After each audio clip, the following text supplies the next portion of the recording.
I'm Lynn Sumida, and today I'm talking and focusing on the topic of loss and grief, and really some of the misconceptions we have about that.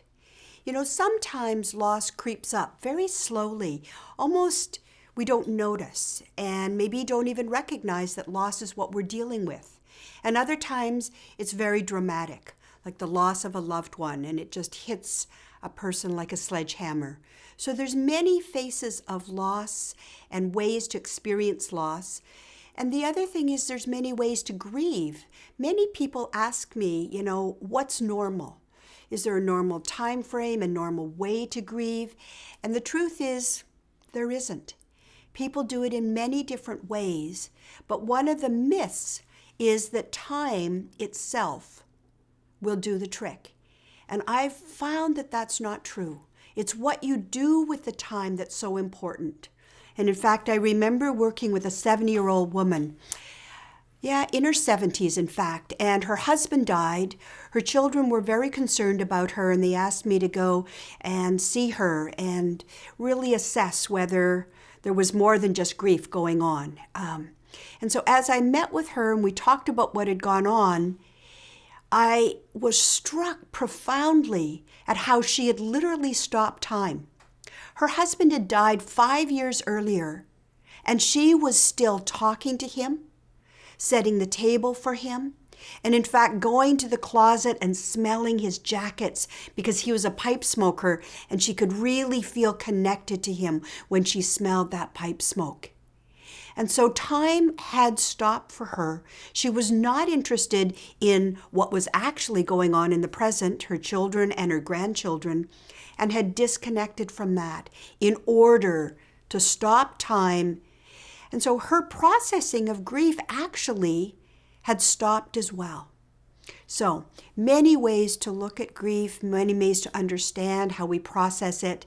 And today I'm talking with a gentleman, Dean Chalmers Owega, and the loss that he experienced. And we're going to talk about what he discovered as he looked at his own loss and the big upset that was for him. So thank you, Dean, for joining me in this conversation and sharing your experience, which I really appreciate, because I think when people hear from ordinary people what they've dealt with, it just speaks so much more profoundly than when professionals do all the talking. So welcome.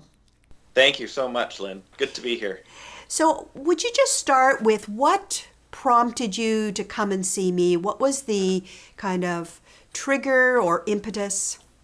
The event that happened for me was job loss. I had lost my job at the beginning of September, actually, and I was noticing myself getting angry at lots of things, my kids, my wife, just everything. And so that's when I reached out to you and said, hey, can we get together and chat about this? Which I think is such an important first step. Like, so often people want to just blame circumstances for their frustration, for their anger. But you noticed this is not the person you had been or wanted to be. And I love that you took steps really very quickly to say, okay, I think I need some support here. So, as we looked at, obviously the loss of a job, what did you discover as we sort of explored that more deeply? Well, in that journey, we went back, and what I discovered was that there's a whole lot more that happened in the past that my body was treating the same way, i.e. loss. Yeah. So the stuff that happened in my life that's been accumulating is prior to the job loss, my son was diagnosed with some challenges. So that's one type of loss that I had on my plate. My father's dealing with cancer. My grandparents were we just moved them out to a home.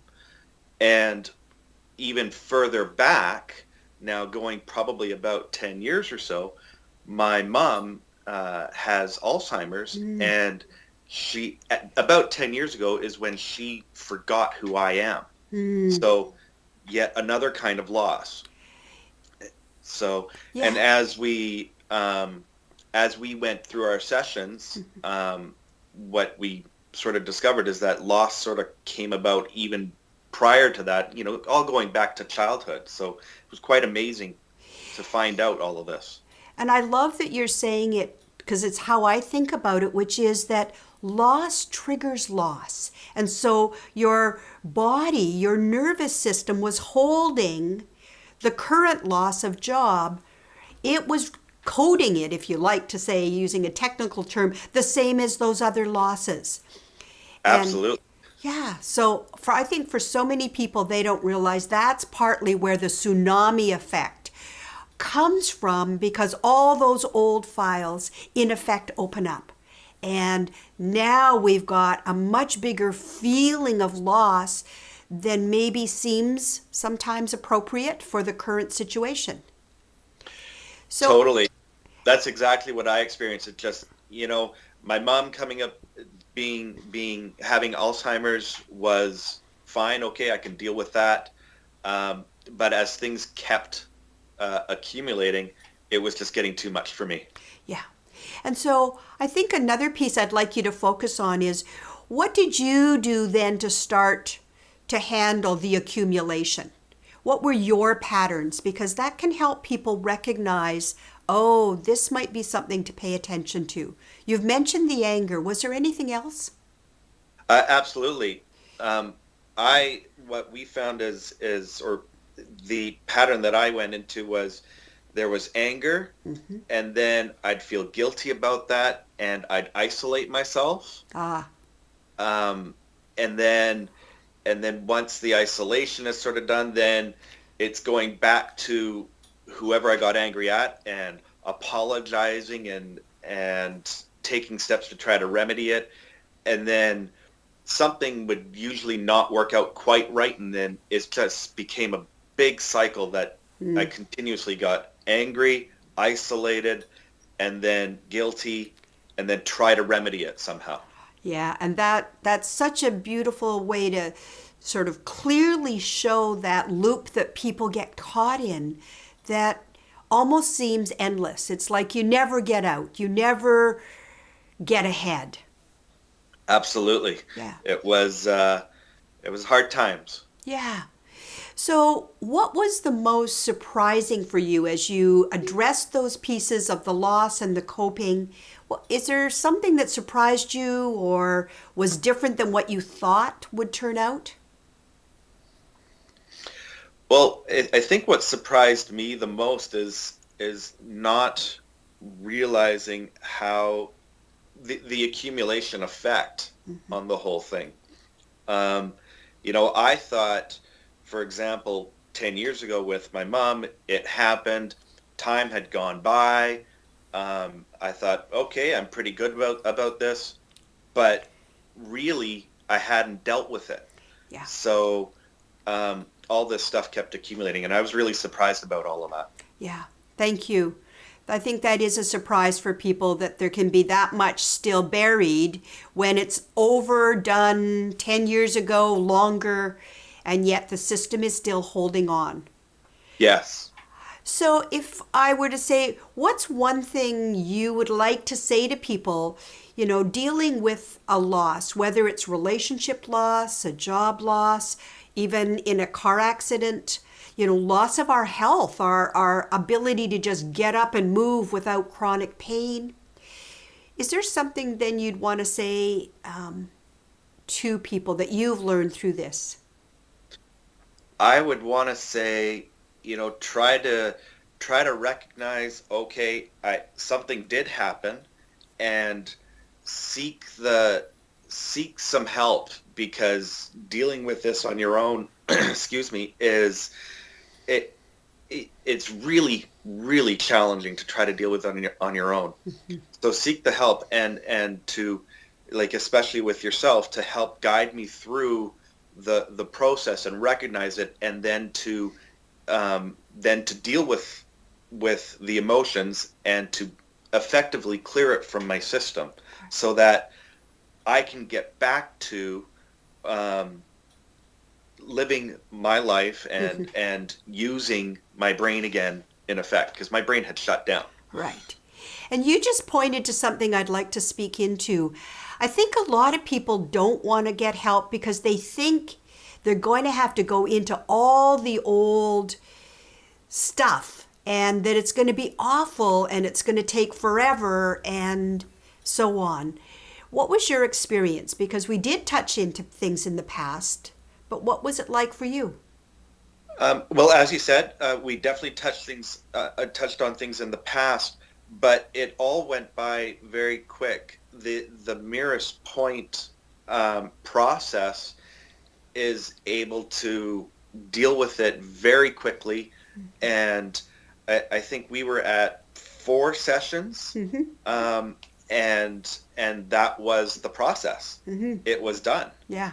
So it wasn't this 2 or 3 year long process where you get together once a week or whatever it is and talk about things. It's get to the root of the issues, and let's clear what's gone on, and let's start from a nice fresh slate. Yeah. Well, thank you very much. I often use the computer metaphor, and because you're very tech savvy, I think for people to know that files from the past can be closed. We can really deal with things, and so the whole system can relax. And it's amazing what we know today that we can actually do that we didn't know 20 years ago. So, Dean, thank you so much. Is there a last word for you? Anything else you want to say? No problem. My pleasure in participating in this. Thank you so much. And yeah, please, for those people that are experiencing any kind of loss, merest point, it helped me so much. I would only imagine it helps you as well. So thank you, Dean, so much. That was really great. So for those of you listening, if any of what Dean has spoken about in terms of, patterns of anger or isolating, withdrawing, if you're seeing that in yourself, or someone else who you think is struggling with loss or some sense of grief, there really is some wonderful things that we can offer today. And I think it's really important that we reach out to people. I've recently experienced some losses, as I've said, and, I think there's a real cumulative effect if we don't pay attention and support ourselves, loved ones, friends, and so on.